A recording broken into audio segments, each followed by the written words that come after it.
I was standing round a defense town one day when I thought I overheard a soldier say, every tank in our camp has that UAW stamp, and I'm UAW too, I'm proud to say. It's that UAW-CIO makes the Army roll and go, turning out the jeeps and tanks and airplanes every day. It's that UAW-CIO makes the Army roll and go, the wheels on the USA.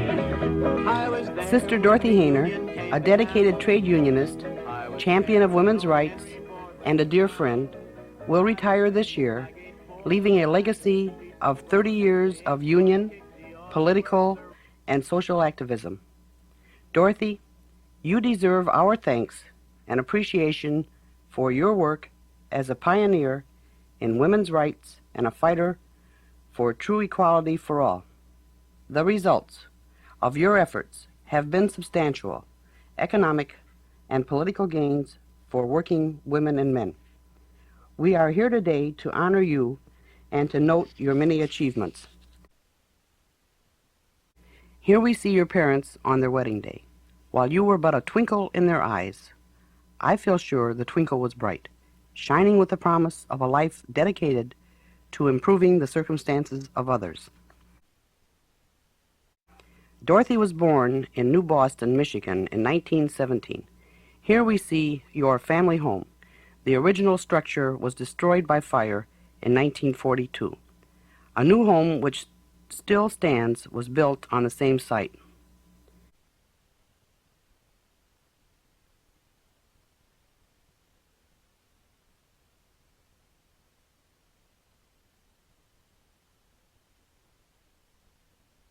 When you were the ripe old age of 3, the 19th Amendment to the U.S. Constitution was adopted, giving women the right to vote.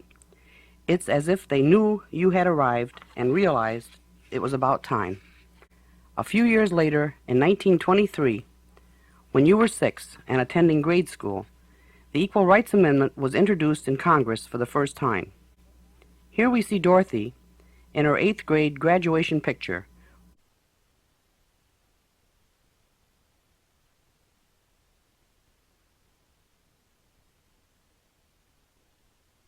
One year later, in 1933, Frances Perkins, the first woman to hold a cabinet post, was appointed by President Roosevelt to head the United States Department of Labor. As we move into the decade of the 40s, a crucial period for working women, you begin your lifelong commitment to trade unionism. During the war period, the number of women working outside the home doubled. In 1941, you joined the UAW when the Central Specialty Company of Ypsilanti, Michigan was organized. In 1942, you went to work at Ford Motor Company's Bomber plant and joined UAW Local 50.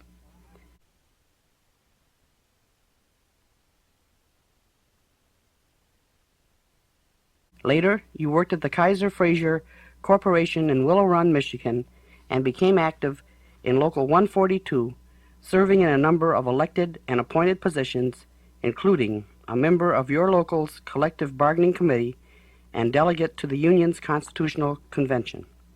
Here we see you with your mother at a Kaiser facility. Among the jobs you held were assembler, sewing machine operator, inspector, and quality control. In 1952, you were appointed to the staff of the International Union by then-President Walter P. Reuther, where you served in several capacities before being assigned to the Women's Department in 1961. The year that you joined the staff of the UAW, the Constitution of the Commonwealth of Puerto Rico was enacted, embodying the Equal Rights Amendment. You served 9 years in the UAW's Office and Technical Department. Here you are pictured with the UAW's Office and Technical Department's staff, including then Administrative Assistant Doug Frazier.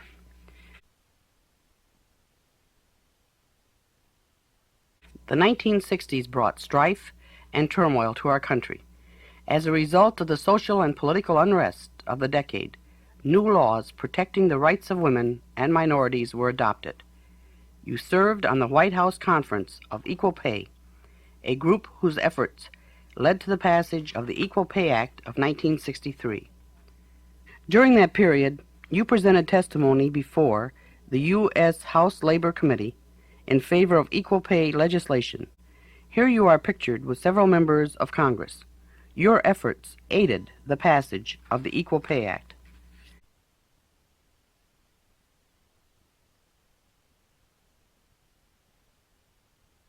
Here we see you with President Johnson after the signing of this historic act.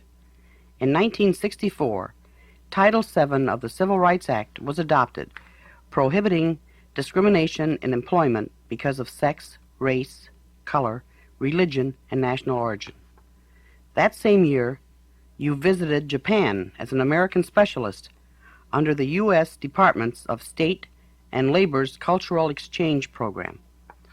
Dorothy's involvement in civil and women's rights on and off the job is evident in her memberships in the American Civil Liberties Union, NAACP, the Women's Equity Action League, and many others. In 1966, the National Organization for Women was established, and Dorothy was there. As one of the 28 founding members of NOW, Dorothy was among the core group that planted the seed that grew to a 180,000 member organization in 15 years.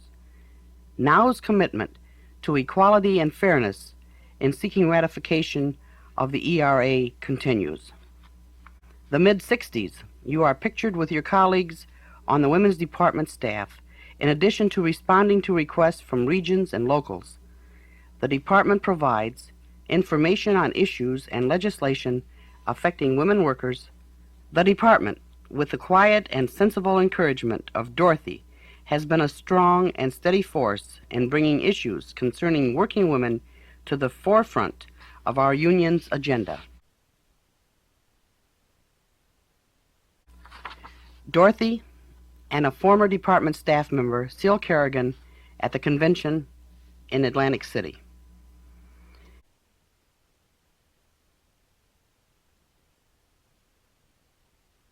As we enter the 1970s, much has been accomplished for and by women.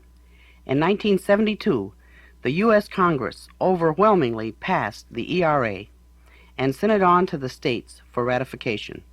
Through her activities as a UAW international rep and political activist, Dorothy worked tirelessly on a variety of issues, including the ERA.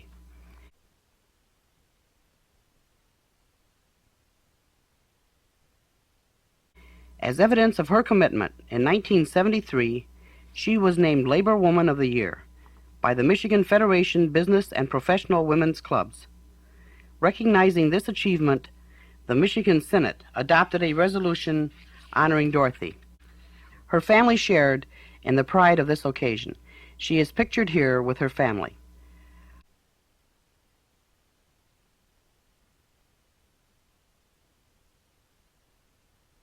Amid your union and political activities, Dorothy, you found time to participate in your hometown of New Boston's bicentennial celebration.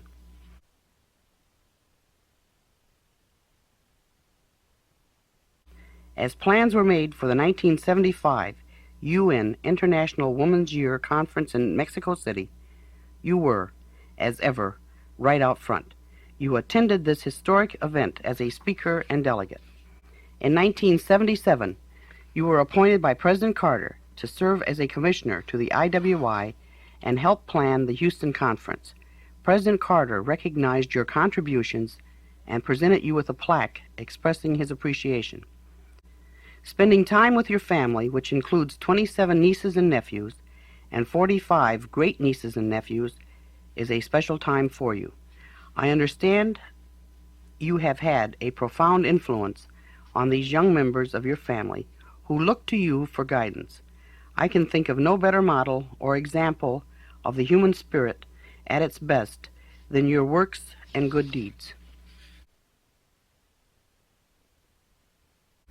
In 1977, you visited Israel, Sweden, and France as part of the Coalition of Labor Union Women's Child Care Study Seminar.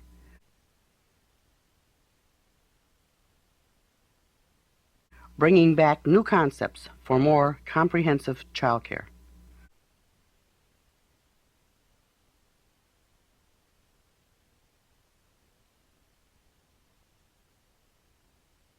An issue of grave concern to us all, and one dear to Dorothy, is the ratification of the Equal Rights Amendment.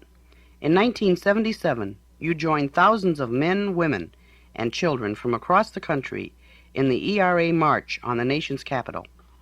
Dorothy, we see you here carrying our great union's banner as we join others in seeking ratification of the ERA.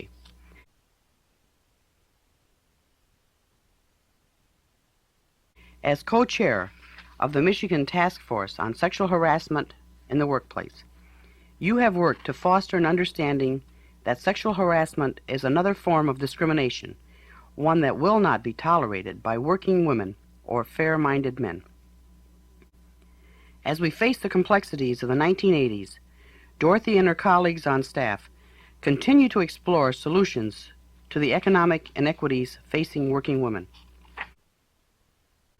Dorothy served on the Committee to End Discrimination Against Pregnant Workers, an effort that contributed to the passage of the Pregnancy Disability Amendment to the Civil Rights Act. This law provides that pregnancy be treated as any other non-job-related disability. As we look back on your life, Dorothy, I am reminded of your wealth of accomplishments. I am proud, as are the other officers of our great union,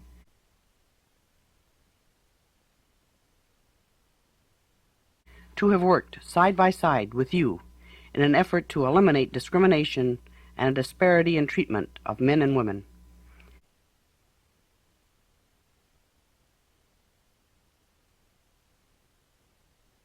As you prepare for a much-earned retirement, please feel full and proud with the knowledge that you have contributed greatly to the enrichment of many lives. Whether you are spending time with your family, relaxing in Florida, or continuing your work on such timely issues as equal pay for comparable worth or the Older Woman's Advisory Committee, we know the fire of your commitment will continue to burn bright. We thank you, Dorothy, and recognize your achievements as major forces in forging a more equitable and fair society for working women and men everywhere. It's that UAWCIO makes the Army roll and go, turning out the jeeps and tanks and airplanes every day. It's that UAWCIO makes the Army roll and go, puts wheels on the USA. Puts wheels on the USA.